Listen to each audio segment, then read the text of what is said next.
The cold, harsh light of a single bulb flickered to life, revealing a small, windowless room. The walls were a dull gray, and a pervasive scent of dampness hung in the air. Panic set in as I tried to make sense of my surroundings. My hands explored the edges of the room, finding no exit. Memories flooded back in fragments. The sound of screeching tires, blinding headlights, and then darkness. I had been driving home, and now I was here. The realization of being trapped clawed at my chest. I pounded on the metal door, screamed until my throat burned. But the only response was the cold echo of my own voice. No one heard me. As I sat on the cold floor, anxiety gave way to a desperate determination. I searched every inch of the room. There was a small bed with coarse sheets, a metal table bolted to the floor, and a chair with a veneer peeling away. The stark emptiness intensified the feeling of isolation. Hours passed. Or was it minutes? Time twisted in this featureless cell. Then, a low hum vibrated through the walls, and the room shuddered. My heart raced as the light above flickered and died, plunging me into darkness.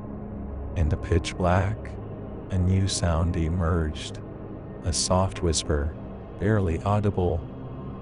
I strained to hear, my breath catching in my throat. It was a voice, distant and unmistakable. "Help me." The words hung in the air, and I responded, "Who are you? Where are you?" Silence followed, broken only by the erratic beating of my heart. The darkness seemed to press in, and I fumbled for the bed, seeking any form of comfort.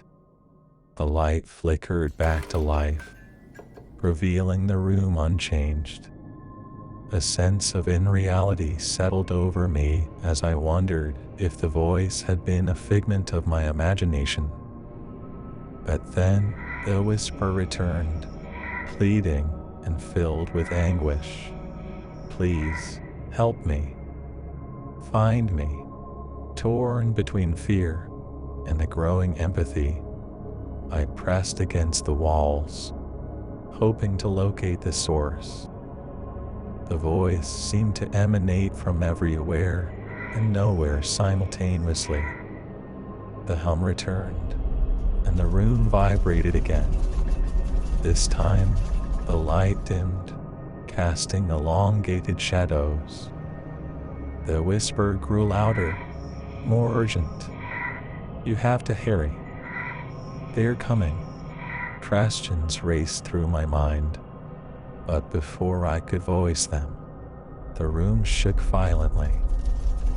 The voice morphed into a desperate scream, blending with the unsettling sound of tearing metal. The very fabric of reality seemed to unravel. Then, with an abruptness that left my ears ringing, silence engulfed the room.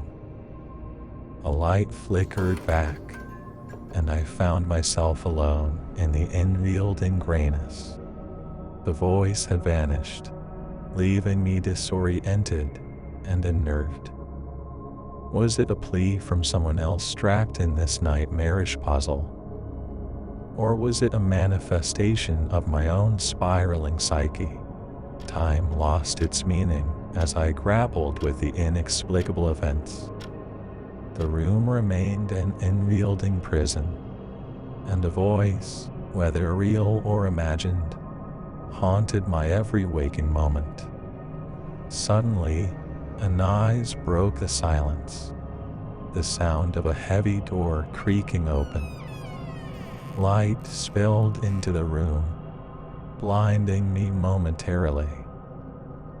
Blinking against the sudden brightness, I saw figures in hazmat suits, their faces obscured. One of them spoke, their voice muffled by the protective gear. "Congratulations. You made it. Made it."